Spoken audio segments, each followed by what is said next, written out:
guys, if you're new to Deception Bytes, hit the like and subscribe button and be sure to hit the bell to be notified of future videos. If you wish to support the channel, the links are in the description below. Now, fasten your seatbelt. Here we go. All right, guys, I'm back, and it is Sunday, July 21st, and it's 7:19 p.m. Eastern Time. I'm getting a little bit of an earlier start, like I told you I would try to do, and I'm going to try to keep pushing it back a bit so that I'm posting a little bit earlier. That way more people can see it the same day that I post it, as opposed to waiting until the morning, because you know it's very late on the East Coast usually by the time I upload it. So there you go. Now I was going to say there was no Q post, and then I stopped recording and I went to check because I hadn't checked in the last hour, and sure enough, Q is out there posting. So I had already planned to do a Q related news, so that's what I'm going to do now. Then I will bring you whatever Q posts there are after that. So we do have some news that I think is important to get to that is related. So I do want to go ahead and do that while I'm all prepared to do that. And let's just come over here. Now, I know you're thinking, is there anything gobsmacking? Well, I would say yes, there is definitely some gobsmacking news here. So there you go. I don't think you'll want to miss this, really. And, you know, I am not somebody to hype something way up and then, you know, it's nothing. So I think you'll want to see this. Anyway, and thank you guys that support this channel, whether it be through, and I don't mean just monetarily, although that definitely does help, but there are people that pray for the channel. There's people that pray for other people in the comments and so forth. You know, I just want to tell you guys that I really love you. And I know that may sound over the top, but I really do. I think you are quality people and probably some of the most kindest people on earth. And I'm continually blown away by the comments and how nice you guys are.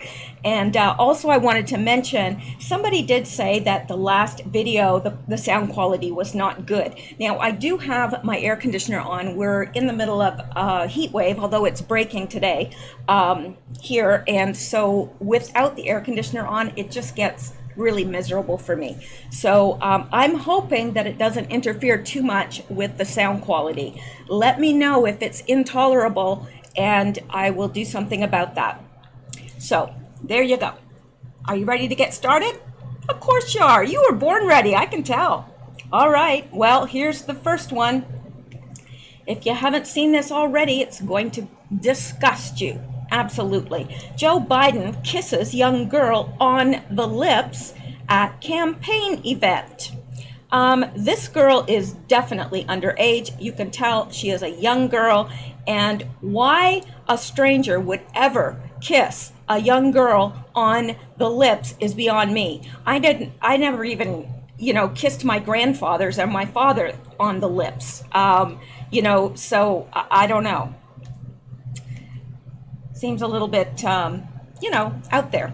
Another extremely creepy moment has just emerged from Joe Biden, and this one has seemingly taken things to the next level. While Joe is generally known for his issues with groping women, his latest creep shows him kissing a young girl on the lips. Oh, yes, he did. Now, let's play this for your viewing displeasure. Let's look.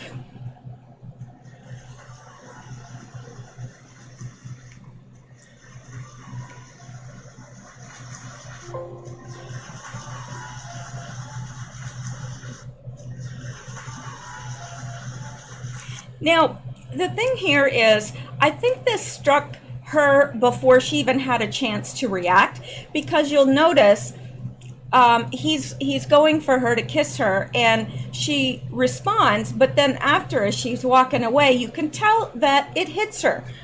Let's just pay attention to that afterwards. Okay, there she is. I'm not sure why she's up there. She's got a Biden t-shirt on, so I would assume that she is working for his campaign or supporting his campaign in some fashion. Now, she looks underage to me. Maybe she's not, but it's still, no matter no matter what, it's not appropriate by any stretch of the imagination. Okay, let's look at this one more time here. She looks a little bit, like, uh-oh, what just happened?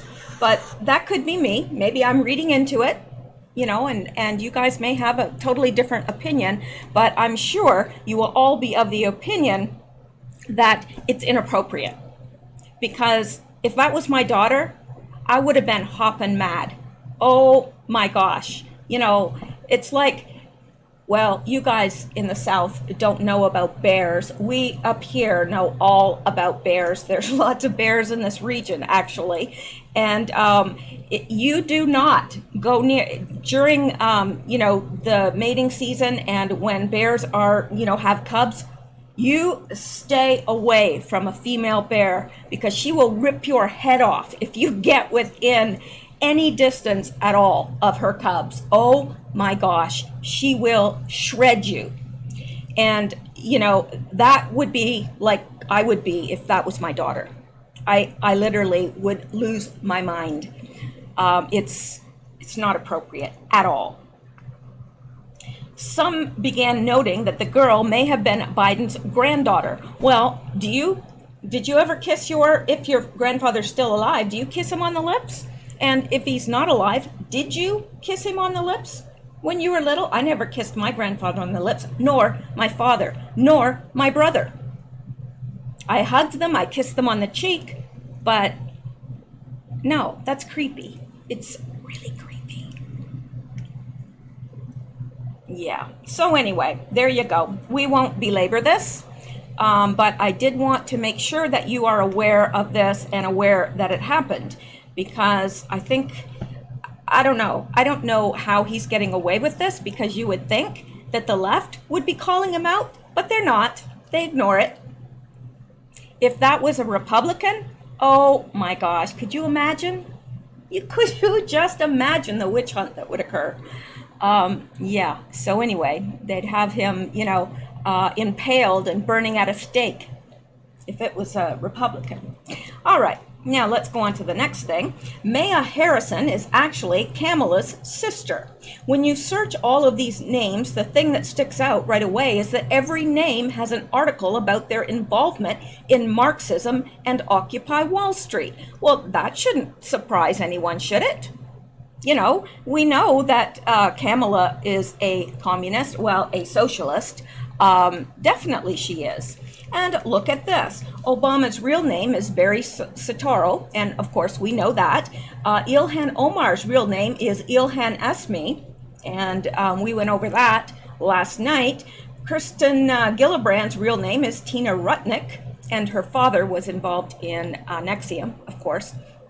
Bill de Blasio's real name is Warren Wilhelm Jr. Beto O'Rourke is Robert O'Rourke. Bernie Sanders is Bernard Gutman. I'd call him Gutman, but he's got no guts, so we'll call him Gutman. Kamala Harris is Maya Harrison. Pete Buttigieg is Paul Montgomery. Elizabeth Warren is Liz Herring. Cory Booker was known as Tony Booker. Eric Holder is Eric Himpton. Democrats are so fraudulent and corrupt that they don't even use their real names with the American people. That is true. Now, these have been looked into, and it is a fact. This is a fact. All of this has been looked into and proven. So, yeah, why are they using false names? Why? Are they trying to cover up something in their background, so they change their name to throw people off the past? In some cases, I do believe that is the reason why. In other cases, it may not be as clear. Now, meet Warren Wilhelm Jr. He worked for the Quixote Center, which strongly supported the Marxist-Leninist ruling government of Nicaragua, the Sandinista National Liberation Front. Warren, better known as Bill de Blasio, is the current mayor of New York. He has also announced he's running for president. What is with all these leftists? It seems like the Democratic Party, it didn't used to be, or am I crazy? It didn't used to be this far left. I mean, am I dreaming? Because I never remember it being this far left. And I certainly never remember it being socialistic at all. It seems like a lot of these new people, and some of the people like Bernie and Warren, aka Bill de Blasio, they're definitely for socialism. And I don't know where this came from. I just don't remember it. Now, please correct me if I'm wrong. If somebody says, no, they've always believed that, then please put it in the comments below. Because unless I'm crazy, I just don't remember it being this far left. So anyway, let's go on here. Bill de Blasio. Communist ties, supported Communist Sandinista National Liberation Front in Nicaragua, honeymooned in Cuba illegally. Socialist International Foro de Sao Paulo, born Warren Wilhelm Jr., changed his name more than 3 times.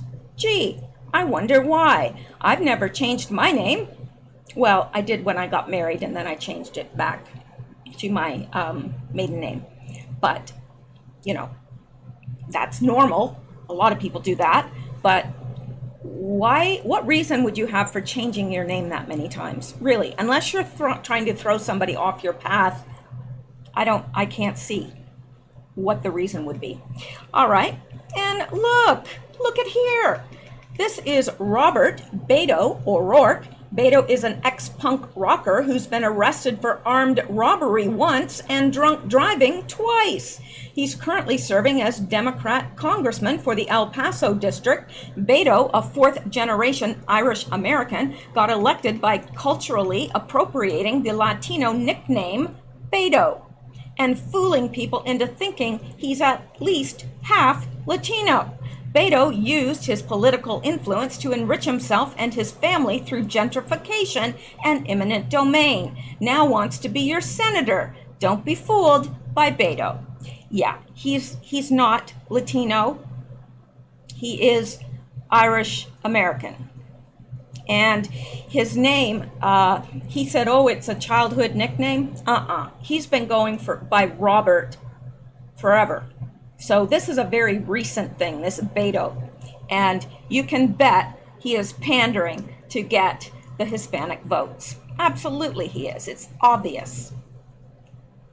And here is proof of that. This is an old card that he had. Stanton Street Technology Group. There you've got it. Robert O'Rourke, president. Not Beto O'Rourke. Robert O'Rourke, which he's been going by all his life until recently. And he says, oh, it was a childhood nickname. Really? Yeah, he said he's had that name since childhood. Really? Well, I guess he had it and he just never used it until it was, appropriate, if you know what I mean. These people, truth is very relative to them. Do you know what I'm saying? Truth changes to them. There is no absolute truth. The truth is what they want it to be at the time. We know that. Now, let's go on because we've got a lot to get to and we want to get there. Now, look at this. You think that you guys in the States are the onlyest ones, and you're not. The rise of the Satanic Temple in Canada, and might I just preface this by saying, this is not anything new in Canada. The temple might be new, but has always been so much Satanism in this area, especially in this area where I am and out in BC. Victoria, Canada is a hotbed for Satanism. Kingston, Ontario is a hotbed for Satanism. And I'm sure there are other places. Those are just 2 that I happen to be aware of. But anyway, Nicholas Mark stood to address the group of Satanists gathered before him. Welcome to the many new faces here tonight, he said. It was Wednesday evening in Ottawa, and around 24 people had gathered for the bi-weekly meeting of the Satanic Temple. Some were there in secret, fearful, getting fired from their jobs, or being shunned by their families for associating with such a group. Instead of an actual temple or place of worship, they congregate at the Coven, a heavy metal bar downtown adorned with skulls, spikes, and drawings of the underworld. Some ordered beer or one of the 17 types of poutine, which include the Devil Driver and Jesus Christ. That's a little sacrilegious, if you ask me. Jesus Christ. Yeah. When we just started, there was like 4 or 5 of us meeting. Now there's this, Mark said as he extended a tattooed hand toward everyone seated at the tables, and it's happening across Canada. Well, it's happening across the world. It's an occult revival that's been going on for some time now, and it's spilling out now into mainstream.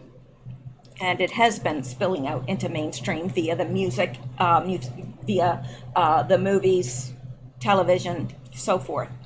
All right. Now, as the national coordinator for the Satanic Temple in Canada, Mark has overseen the group's latest developments and events since he started the chapter here in 2016. He says he got involved shortly after retiring from a decade in the Canadian military, searching for a new purpose in life and new regimes. Well, if he was searching for a new purpose in life, he didn't find it. Many members, including Mark, were raised in devout Catholic households. Once they eschewed those beliefs, they found their way to Satanism, and it makes them feel whole. Whatever floats your boat.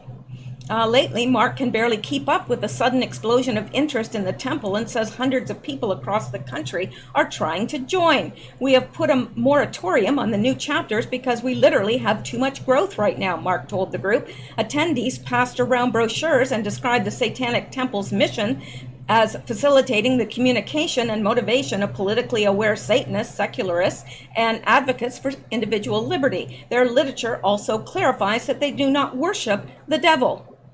Yeah, well then why do they call themselves Satanists? While this Ottawa group is the only official chapter of the Satanic Temple in Canada, a number of unofficial groups called Friends of the Satanic Temple have been popping up across the country over the last year. They aim to become official chapters, but must first go through an official vetting process, and that takes time. Mark recited the list off his phone. There's Atlantic Canada, Toronto, Montreal, one in Edmonton, one in Calgary, Saskatchewan, and Winnipeg, he said, adding that the temple is trying to be methodical with the sanctioning process, and he expects most of these groups will be granted official status over the next year. Official status probably means able to issue tax-deductible receipts because, well, Canada's very much against Christianity, but anything else is A-okay with this Prime Minister anyway. While the group founded in the U.S. in 2013 has carved out a clear role in their battle for the separation of church and state here, its Canadian counterpart is still shaping its identity and the issues it hopes to tackle. What issues? What issues do they tackle? None. We have a place and a role to play in our community, Mark said. That night, a few members volunteered to organize their participation in the Capital Pride Festival Parade and arrange an unbaptism ceremony in August. Oh, are these the, the issues that they wish to tackle? Unbaptism? While members are not required to participate in any rituals, the Ottawa group hosts unbaptisms for people who want to undo the Christian rite imposed on them as children, and holds a black mass, which its website describes as a celebration of blasphemy, which can be an expression of personal liberty and freedom. I guess these are the issues that they wish to shape in Canada. The Ottawa meeting was about to come to a close. You may now yap among yourselves, and I'm going to have a cigarette, Mark said. The group cheered, "Hail Satan." Oh, but they don't worship Satan. No, they cheer, "Hail Satan," but they don't worship him. Right. A man in his 50s who wanted to go by the pseudonym Morning Star, and by the way, Morning Star is the name for Lucifer, and there is a lot of misunderstanding about that. I actually go through it in my book, and again, I'm not trying to sell books, but this is something I'm very, very familiar with, all this stuff, and Morning Star does refer to Satan. Yeah, and except it's the morning, MORNING, star, STAR. Due to fear of reprisals if he were publicly identified, and said this was his third time attending Satanic temple gatherings, which included the last unbaptism hosted by the group. I learned about this by reading news on the computer, said Starr, who said he too was raised Roman Catholic. I cannot resist a spectacle. He said he is still deciding whether to become an official member. There's something humorous and clever about claiming to be non-theist religion in order to advance the separation of church and state, he said, but in Canada, I'm not sure if we have those same issues or not. Yeah, well, I'm not going to read any more of this because it's really, I'm telling you, this stuff gets to me in a way that nothing else can, and that is because of my personal background, and it upsets me greatly, and I can't stand blasphemy. I cannot stand blasphemy. Anyway, let's go on now, shall we? The Satanic Church is alive and well in Canada. Well, that is no surprise, at least to me. I know it's bad for me. Stop. Okay, well, here's something else that will infuriate you, or it should if you have children, or even if you don't. I don't have children. It infuriates me. Let's look at this. National Conference teaches librarians how to sneak drag queens past parents. How do you feel about that, parents? July 18th, 2019, the American Library Association's recent National Conference provided librarians from across the country with strategies for advancing gender identity ideology in schools and finding ways to bring drag queen story times into public libraries despite the objections of local communities. The conference was held just as disturbing stories came to light across the country about drag queen story times held in public libraries on the West Coast. Young children were photographed having extreme physical contact with a drag queen, while on the East Coast, a drag queen who read to young children was discovered to be involved with numerous lurid and pornographic sexual businesses and activities. Held in Washington, D.C., this week-long American Library Association conference brought well over 21,000 attendees to the nation's capital and featured workshops with titles such as Queerness in Comics, A Child's Room to Choose, encouraging gender identity and expression in school and public libraries, LGBTQ plus creators and characters in kids, tween, and teen comics, Reading the Rainbow, teaching kids about pride and LGBTQ history. Are you going to tell my parents? The minor's right to privacy in the library. And telling stories, expanding boundaries, drag queen story times in libraries. Ooh, sounds like just a rip-roaring conference that I wish I could have attended.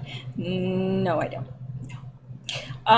In one breakout session about LGBT-themed children's literature, librarians took time to brainstorm suggestions for non-traditional families, books they could promote. This included titles such as My Brother's Husband, Lumberjanes, and Pregnant Butch. Please, someone, please tell me they're kidding. I have a feeling they're not. My Brother's Husband, Lumberjanes. Crowdsourced book list creation with Mel Gilman during the Lib Comics Friday Forum. Yes. Yeah. Look at all these wonderful titles of books that I'm going to rush right out and read. No, I'm not. Not ever. No. The LGBTQ Plus, creators and characters in Kids, Tween, and Teen Comics workshop panel of queer creators and allies discussed the importance of centering queer stories, working to break stereotypes, and the importance of giving all young readers the chance to meet queer characters in comic pages. A Child's Room to Choose encourages gender identity and expression in school and public libraries with the title of a workshop hosted by Imagination Press, which provides kid-friendly introductions to LGBTQ plus history and gender identity. One topical issue currently impacting society today is incorporating gender-neutral bathrooms into public spaces, noted the workshop description. This program will help librarians understand the importance of creating safe spaces for everyone, no matter how they identify themselves. Telling stories, expanding boundaries, drag queen storytime in libraries explored the public library as a site for the intersection of gender expression and identity and intellectual freedom by discussing the phenomena of drag queen story hour. Now they're ruining our libraries. Now I'm not gonna, I can't stomach any more of this. But let's just read this. One graphic provided by the ALA Office for Intellectual Freedom noted that one of the top methods of censorship encountered by librarians is requiring parental permission to access content. Another graphic depicting the top reasons for book challenges offered a telling list of top objections to library materials, including, in descending order of frequency, LGBTQIA, whatever that is. What QIA, I don't know. They're coming up with so many more that really they're going to have to just incorporate the whole alphabet, I think. Sexually explicit, gender nonconformity, obscenity and profanity, nudity, occult and Satanism, pornographic. Now, yeah, like these are all really good reasons to, want to boycott a book, I think. Transgender characters, confuses children, same-sex married couple, all these people in this large organization that serves almost exclusively public institutions clearly feel completely comfortable broadcasting their cheerful feelings about queer sex and other extremely politicized and controversial subjects in public, noted Joy Pullman, executive editor of The Federalist. Yeah. It says at least half of America, at least, I think it's well over half of America does not agree with bisexual bathrooms or denying opportunities to white people based on their skin color, she continued. They are not on board with queering public elementary school libraries. How can we trust these librarians' judgment and management of public resources after seeing this kind of bias, which is extreme to the point of open hostility against our deepest values? Very good point, and I think we are all on board with this. At least I would assume we are. If not, you can comment in the comment section below, but I'm pretty sure 99.999% of you are on board with me in this. Okay, let's look at this. This is something else that will infuriate you for a totally different reason. Bet you don't hear this in the mainstream media. Yeah, this from the Renegade Tribune. Let's look at this. CDC admits 98 million Americans received polio vaccine in an 8-year span when it was contaminated with cancer virus. That's right, 98 million Americans received the cancer virus in their vaccine for polio. Wow. Well, I guess they needed a boost. Big Pharma needed a boost. Those cancer drugs are expensive. And, they don't care that it's horrific. Have you ever watched a loved one die of cancer? It's not pleasant for anyone. CDC has quickly removed a page from their website, which is now cached here, admitted admitting that more than 98 million Americans received one or more doses of polio vaccine within an 8-year span when a proportion of the vaccine was contaminated with a cancer-causing poliomavirus called SV40.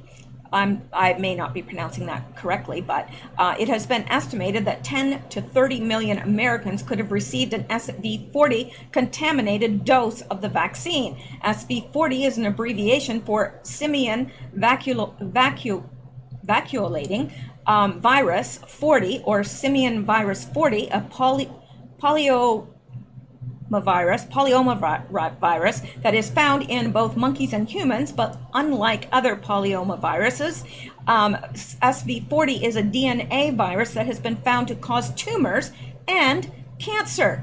Oh, lovely, lovely. So you avoid polio, but you get cancer. Nice. SV40 is believed to suppress the transcriptional properties of the tumor-suppressing genes in humans through the SV40 large T antigen and SV40 small t antigen. Muted genes may contribute to uncontrolled cellular proliferation, leading to cancer. Mishel, assistant professor of pathology at Loyola University in Chicago, has recently isolated fragments of the SV40 virus in human bone cancers and in lethal form of lung cancer called mesothelioma. Sometimes it's that speech thing. I know how to pronounce this too. I can't get it out. I'm sorry. It's this right here. He found SV40 in 33% of the osteosarcoma bone cancer studied, in 40% of the bone cancers, and in 60% of the mesotheliomas. There, I did it. Thank you. Lung cancers, writes Geraldo Fuentes. Now, this is the fact sheet. So this virus, this SV40 virus, is found in some species of monkeys. SV40 was discovered in 1960. Soon afterward, the virus was found in polio vaccine. More than 98 million Americans received one or more doses of polio vaccine from 1955 to 1963, when a proportion of the vaccine was contaminated with SV40. It has been estimated that 10 to 30 million Americans could have received an SV40 contaminated dose of the vaccine. It's been found in certain types of cancers in human, but it's not been determined that SV40 causes these cancers. No, it suppresses something in your immune system so that you're more likely to get it. The majority of scientific evidence suggests that SV40 contaminated vaccine did not cause cancer. However, some research results are conflicting and more studies are needed. Well, of course, it probably caused cancer. You know that a lot of this stuff is suppressed. And polio vaccines being used today do not contain SV40. All of the current evidence indicates polio vaccines have been free of SV40 since 1963. Well, I'm relieved, because that means that there's no way I could have gotten it. And I hope and pray that you guys listening weren't in that group of 1955 to 1963. I hope not. And if you were, I pray that nothing of that nature ever develops in you. Now, in the 1950s, rhesus monkey kidney cells, which contained SV40 if the animal is infected, were used in preparing polio vaccines. Because SV40 was not discovered until 1960, no one was aware in the 1950s that polio vaccine could be contaminated. SV40 was found in the injected form of the polio vaccine, not the kind given by mouth. Not all doses of IPV were contaminated. It has been estimated that 10 to 30 million may actually received a vaccine that contained SV40. Some evidence suggests that receipt of SV40 contaminated polio vaccine may increase risk of cancer. However, the majority of studies done in the US and Europe, which compare persons who received SV40 contaminated polio vaccine with those who did not, have shown no causal relationship. I don't believe that. I don't believe that, because obviously they would suppress it, or people would revolt and seek damages, and they wouldn't want that, would they? So anyway, there you go, that from the CDC. Yes, and I'm not going to read all the rest of this, but this is on renegadetribune.com, renegadetribune.com, if you wish to go there and read it for yourself. Let's get the drag queen off of there, and let's go back now. I'm going to have to pick this up a bit because we've got a lot to go through. Now, let's look at this.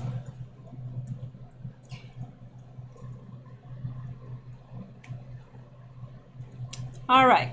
Facial speech and virtual polygraph analysis shows Ilhan Omar exhibits many indications of a compulsive fibber. Yeah, well, that's a nicer word than liar.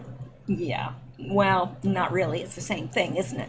It's just a nicer way of putting it, I guess. But yes, she's definitely a liar because of what we read. Remember, if you haven't seen it, you're going to want to see the video that I did last night. You are going to want to see that. It is the second one that I did. And I think it's called I think there's like a thing there that says, you must see this, not clickbait. If you haven't seen it, you should, because there's some very, very interesting information there. Now, and knowing what we know about Ilhan, this is not surprising at all. A study of Ilhan Omar through facial speech and virtual polygraph analysis shows Ilhan Omar is a pathological liar, or just not being honest about her stories related to her immigration to the U.S. Well, not being honest about your stories is the same thing as being a liar, don't you think? I do. What is the truth about Ilhan Omar's immigration to the U.S.? An expert analysis shows she is most likely lying about it all. Oh, I'm shocked. I'm absolutely shocked. Here are some excerpts from that study. Well, let's dig right in. Despite numerous interviews, media write-ups, and multiple biological sources, Ilhan Abdullahi Omar, aka Ilhan Nur Said Elmi, which is her real name, remains an enigma. As strange as it sounds, there is almost no verifiable information about her nor her family in the public domain. This is bordering on the fantastic, considering the fact that she is a 34-year-old sitting congresswoman in an era where comprehensive digital background searches can be executed with a single mouse click. Omar's fluid and ever-shifting identity and invisible past are true anomalies. The majority of the biological information that she disclosed has multiple non-reconcilable versions. This includes significant inconsistencies about basic facts, such as her family's actual names, their birth dates, details about her husband's identity, her father's political role in the dictatorship of Said Barra, her residence in Mogadishu, and the real reason for their escape from Somalia. Her father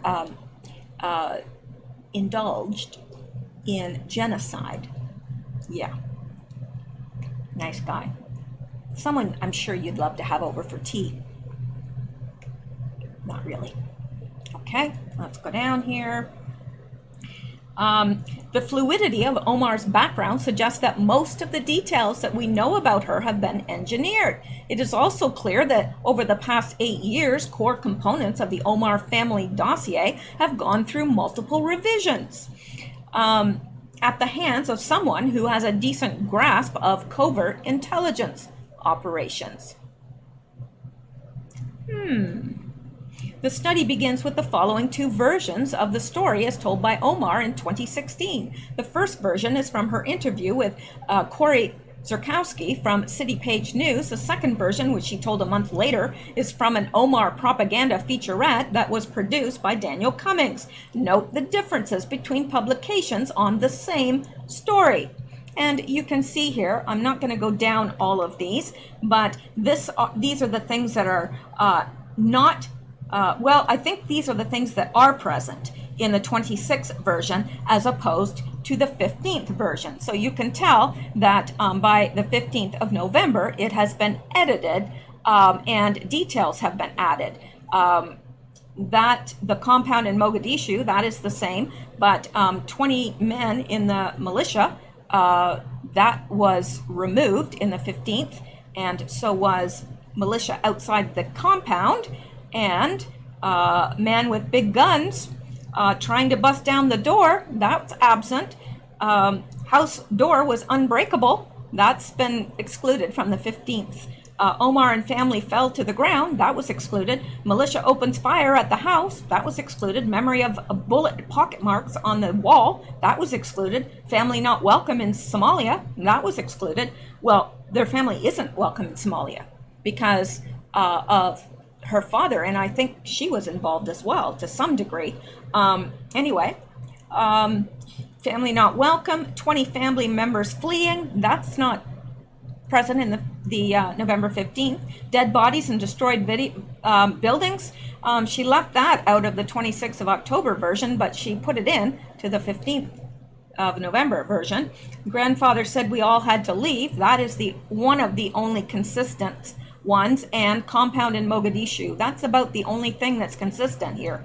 Everything else, totally different. In part because of these differences, the study was created using a software-based polygraph analysis. In assembling the virtual polygraph system, I used several artificial intelligence platforms to perform the speech and facial expression evaluation. For the facial and speech analytics, I used XR Vision, Sentinel AI, Amazon Recognition, IBM Watson. For the speech analysis, I used several algorithms to identify conversational dynamics and the detection of deceit through functions and patterns such as use of filler words like and like, cut out contractions such as did not rather than didn't, decrease in speech speed, pitch, and tone, pausing frequently, prolonging word vocalization to buy time, repeating or rephrasing questions, stuttering, voice pitch changes. I calibrated the facial expression engine and established a baseline using several hours of Omar's speeches on a variety of neutral subjects. I then established her truth baseline using over 1,200 factual statements, i.e. statements known to be true. I also supplemented her baseline facial expressions with catalog of over 230 combinations of her customized micro expression. Following the creation of a unique database of her facial expressions, I proceeded with the ML training using her unique data sets. The whole training process took about 32 hours. Here is an example of some of the facial expressions investigated. And the analysis showed the following. The speech and facial sentiment analysis strongly suggests that Omar was deceitful when discussing her family Mogadishu history. She exhibited all the typical facial and body mechanic indicators for dishonesty, including stresses, evasiveness, contempt, nervousness, suspicion, fear, disgust. Omar's analytic lie score consistently exceeded her truth baseline by 30 to 80%. Her patterns also exhibit many indications of a compulsive fibber. She is a great storyteller. Her tales tend to be very detailed and colorful, and she seems very convincing. She is a natural performer. She is eloquent, and she knows how to successfully engage her audience. When providing historical information about her family, she never does so matter-of-factly the way most people retell their family histories. Rather, Omar's narrative is always geared at acquiring the listener's admiration and sympathy. The following are a few examples that suggest that she could be either a pathological liar or is working with a well-written obfuscation script. She often talks about experience and accomplishments in which she and her family play heroic parts. She is always a victim in her stories and is habitually looking for sympathy. Her stories tend to be very detailed but lack any verifiable data. She responds elaborately and quickly to questions, but her responses are always vague and almost never answer the question. She has different versions of the same story and uses all these versions at times. The study ends with the following observation. Anyone working for any three-letter agency must go through a background screening and a detailed character evaluation. Some even are mandated to take periodic polygraph tests. There is no reason why a top lawmaker like Ilhan should be exempt. I completely concur. And, you know, I think it's obvious to us that there's something really wrong with the whole Ilhan Omar story. Really wrong. And as well for Alexandria Ocasio-Cortez, because she is just a creation. She is a puppet per se. They held casting call. She won the casting call. They tell her what to say. They tell her how to act. So, you know, we get angry with her because of her views are just asinine, but really they're not her views. Who knows what her views are? She's just playing a part. That's all she's doing and getting paid handsomely for it. So let's go back now and get into something else. And let me see. Oh yes, okay. There's so much to get to, so much and so little time. The body trade, cashing in on the donated dead. And this is my Reuters.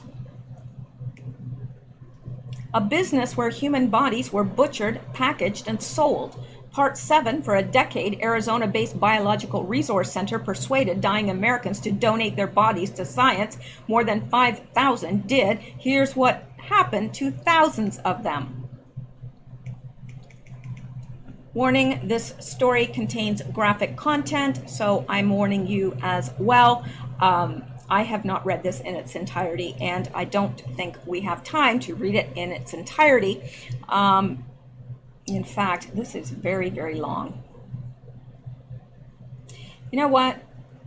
I'm going to probably do a separate video on this because it's very long and very detailed, and I think that it's something that we need to explore a little bit deeper. So if you want to look for this for yourself, in the meantime, it is Reuters.com, and it says USA Bodies Business. You should be able to find it if you go to Reuters.com and search for USA Bodies Business. All right, let's leave that for now because it's going to take up too much time and we've got a lot more things to get to. But I will come back to that because I think it's very important.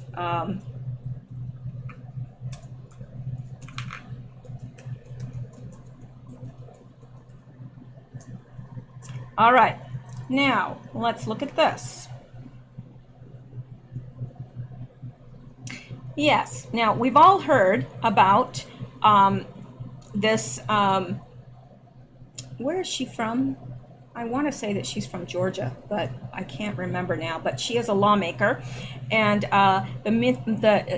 this person, Andy, says, media machine has been blowing up, story of it's Erica Thomas, who claims a racist white man told her to go back where you came from. Well, he returns during her presser to deny allegation. He says he's a Democrat and she's embellishing story for attention. Well, if you are aware of this story, then I'm sure you probably know that there is no way this is true. First of all, you look at her, she looks very much like she belongs in America. She has, most American blacks have very light skin or much lighter skin. If you compare them with Africans, they have much lighter skin because of the intermarriage and so forth that has occurred. And so most are very, very light skinned. Maybe a few are a little bit darker, but she is very light skinned. She looks like she belongs in America with the blonde hair and the t-shirt on and so forth. And I really doubt, I mean, I've lived most of my adult life in the South, and it would never occur to me to think of a black person as being from anywhere else than America.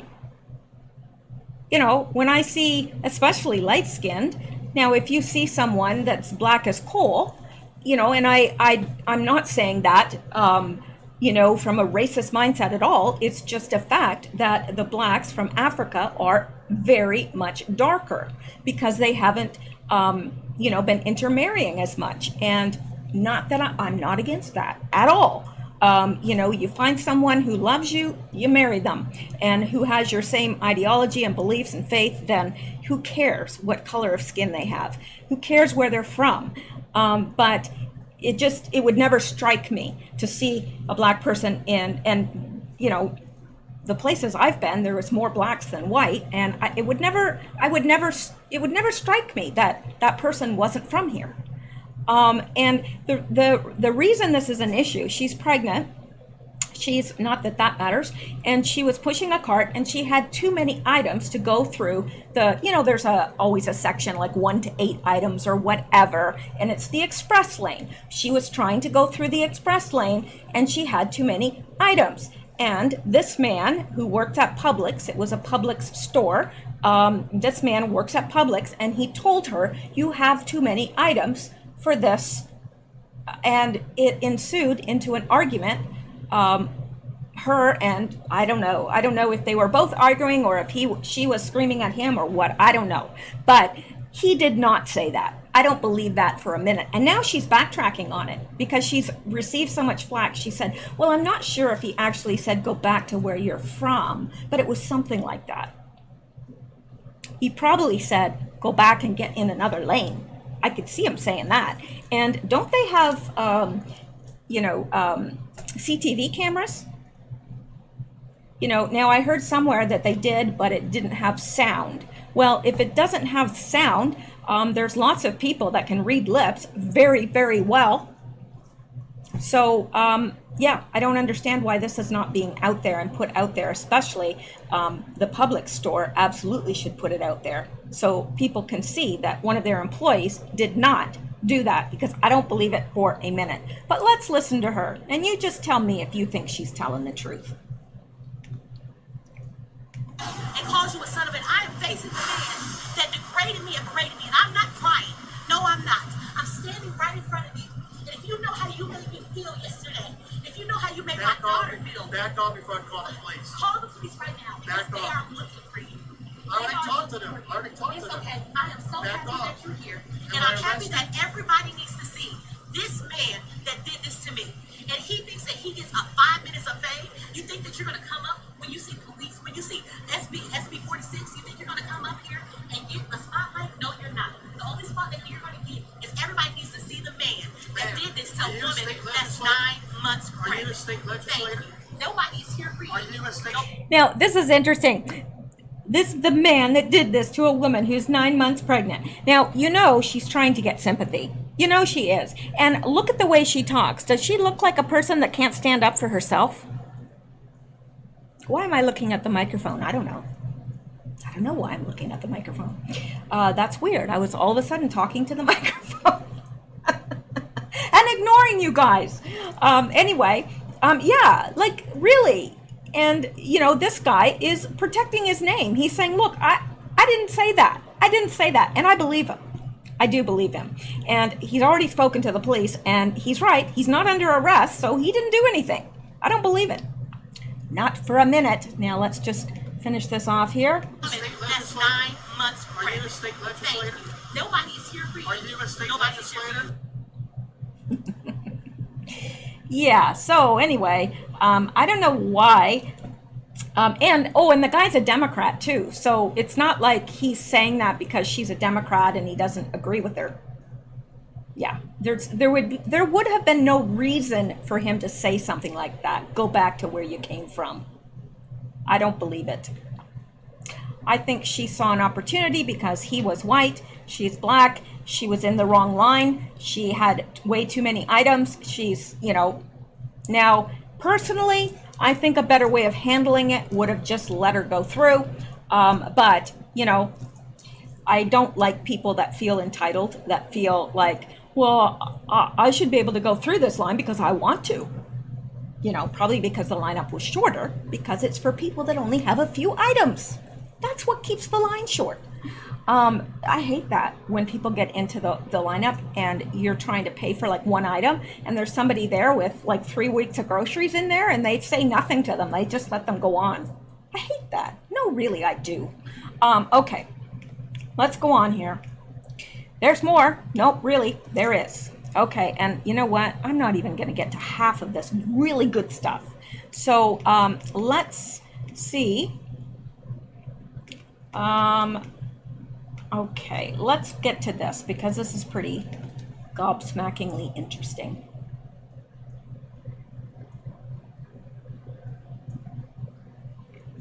All right. Jeffrey Epstein, the CIA, DynCorp, and N number N474AW. I received a query from a concerned citizen yesterday about a subject many find as fascinating as 19 tons of cocaine. Who knows? The two subjects may well be shown to intersect.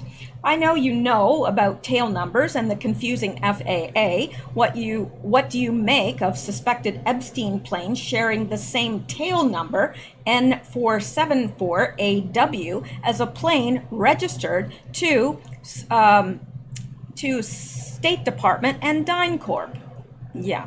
So Jeffrey Epstein, the tail number on his plane, N474AW, is registered to the State Department and DynCorp. Ah, things that make you go, She enclosed a headline which read, Aircraft N number N474AW shared by Jeffrey Epstein, DynCorp, the State Department, and the CIA. After a brief investigation, I replied, the government knows far more about the owner of a 20-year-old VW van than they do about ownership of a $40 million Gulfstream luxury jet, an increasing number of which are owned by dummy LLCs located offshore. I believe the confusion is deliberate. I believe the FAA has been thoroughly compromised by the CIA. That would not surprise me at all. That said, here's your answer. N numbers are a movable feast. They're often, play on Ernest Hemingway there, movable feast. N numbers are a movable feast. They're often reassigned. A quick search showed N474AW was originally registered to an U.S. light attack and observation aircraft. This is likely the plane being identified as being owned by DynCorp or the CIA. The pilot ejected and the plane crashed in February 2000. The plane was destroyed. Then in 2010, the same N number was reassigned to the Cessna P210 belonging to Centurion Aviation in ADA. Is that Minnesota? Is MI Minnesota? Sometimes I forget some of the upper states, which apparently still owns it. It's a 6-seater. There's no room for a couch. Again, I believe the confusion is deliberate. The FAA sucks. You can do the search yourself here. Now, that's not it for that. We're not done. No, really, we're not. So let's go back here and we're going to look at this. This is from an anon. Jeffrey Epstein was caught sharing an FAA tail number with a U.S. military reconnaissance attack plane that was being used for covert operations in Colombia by U.S. state-funded mercenary company DynCorp International at the time. The same DynCorp that was caught trafficking children in multiple countries, including Colombia. What does this mean, OP? Original poster is what OP stands for. And just in case, you never know. Might not know that. It means that Epstein's helicopter would be able to bypass border security checkpoints and elude law enforcement. That there is an extremely high likelihood that Epstein's illegal child trafficking was supported and or funded by the U.S. government. And let me see, we've got more. Stay tuned, more. According to the documents filed in the U.S. federal court in West Palm Beach, Florida in 2008, Epstein shared the tail number of his Bell Long Ranger 206L3 helicopter tail number N474AW with a U.S. State Department OV 10D Bronco. According to the Federal Aviation Administration FAA registration database, Epstein's Bell helicopter and the Bronco, owned by the U.S. State Department and contracted to the private military company DynCorp International, both used the same identification number. Yeah, how is that? How is that? That his helicopter and the plane, the tail number N474AW, both had the same tail number. How is that possible? And it is the truth. This person links to the databases, which we're not going to take time to do right now. Do note that the FAA ID number has been reassigned to a Cessna training plane now. What does this mean? It means that Epstein was using a FAA ID, think aircraft license plate, at the same time that a U.S. military aircraft was registered with one. At the same time. So I know they're trying to spin it and say, oh, no. This is, they reassigned them after it crashed. They reassigned it. No, it was at the same time. So, U.S. Bronco registered with tail number N474AW from October 21st, 1997 to May 14th, 2010. Epstein's Bell helicopter using same tail number on August 6, 2002, flying from Zorro Ranch. Now, nobody's going to mess with that plane because they think it's government. Yeah. Hang on, there's more. In 2009, DynCorp officials were caught hiring child strippers to perform at corporate parties as well as videotaping the abuse. Hillary Clinton was aware of the case and continued working with DynCorp and accepted donation when she worked as U.S. Secretary of State under Obama. Yeah, let's take a look at who owns DynCorp International. A quick search on Wikipedia shows that they are owned by Cerberus Capital Management. The Cerberus, I may not be pronouncing that right, and probably am not. Capital management firm is run, it should be run, not ran, by a Steve Feinberg. And who is Steve Feinberg? Let's check. On May 11th, 2018, U.S. President Trump named Feinberg to head the President Intelligence Advisory Board. Isn't it funny how both the Clintons and Trumps are connected to both billionaire pedo Epstein and DynCorp, international child traffickers? Welcome to the real world. Everyone is compromised. Now, you know what? I would not, it would not be right for me to bring things to you only that support Trump. That is not, it's just not the right thing to do. Now, I am for Trump. Absolutely. I think he has done nothing but good for our country, but this does need to be explained if you ask me. Really. And I'm sorry if you want somebody that's always going to, no matter what they find, to give you the truth you want, then you're listening to the wrong channel, really, because I'm going to bring you what I find, not what I'd like to find.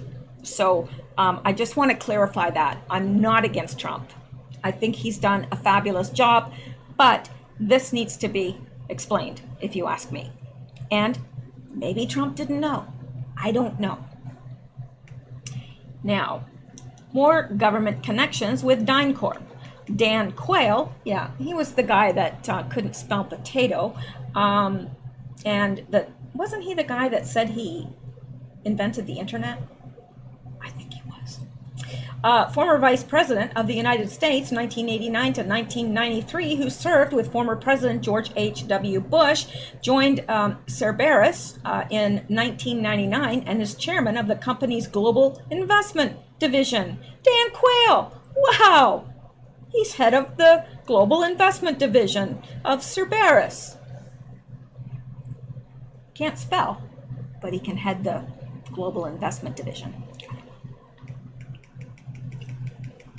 John William Snow, born August 2nd, 1939, is the former CEO of USX Corporation and served as the 73rd United States Secretary of the Treasury under U.S. President George W. Bush. He replaced Secretary Paul O'Neill on February 3rd, 2003, and was succeeded by Henry Paulson on July 3rd, 2006. In a move that had been anticipated, Snow submitted a letter of resignation on May 30th, 2006, effective after an orderly transition period for my successor. Snow announced on June 29th, 2006, that he had completed his last day on the job. Robert Kimmett served as acting secretary until Paulson was sworn in. Snow is currently the chairman of Cerberus Capital Management.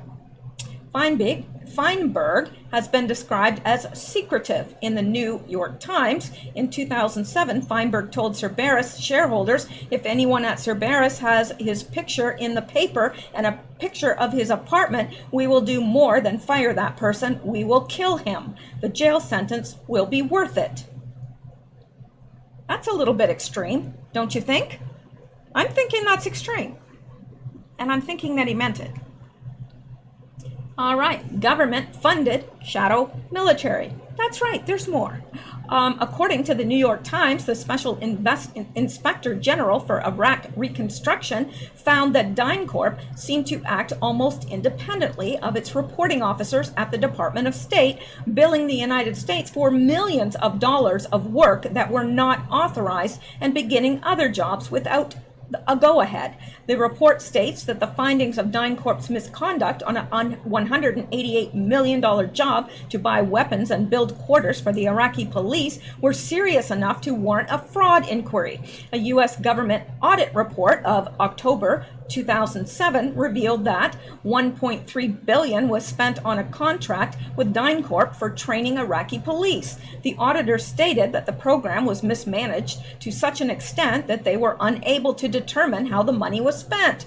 In February 2007, federal auditors cited DynCorp for wasting millions on projects, including building an unapproved Olympic-sized swimming pool at the behest of Iraqi police officials. In April 2011, DynCorp agreed to pay $7.7 million to the U.S. government to settle claims that it had inflated claims for construction contracts in Iraq. On October 11th, 2007, a DynCorp security guard in a U.S. State Department convoy killed a taxi driver in Baghdad. According to several witnesses, the taxi did not pose a threat to the convoy's security.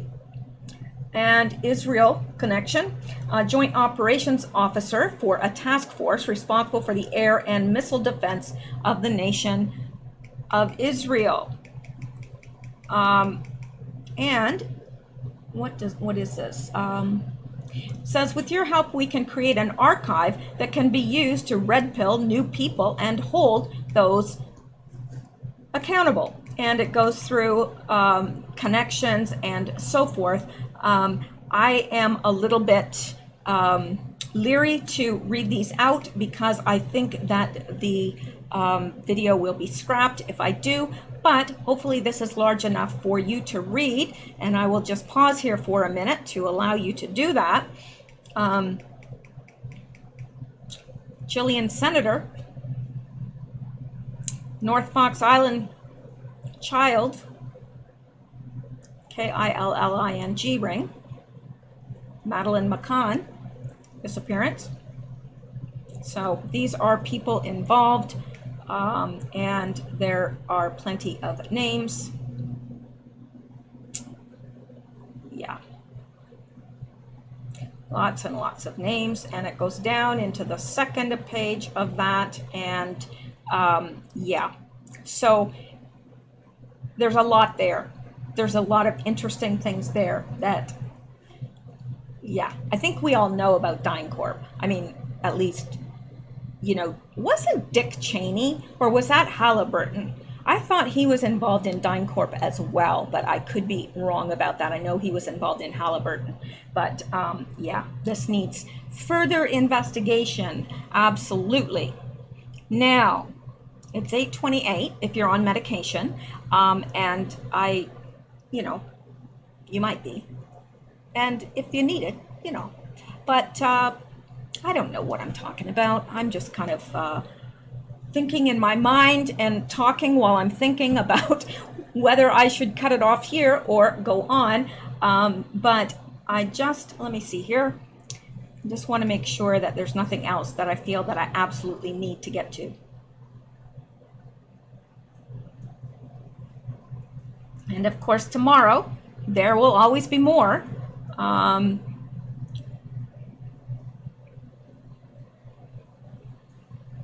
me just come down here. I've got so much stuff that it's,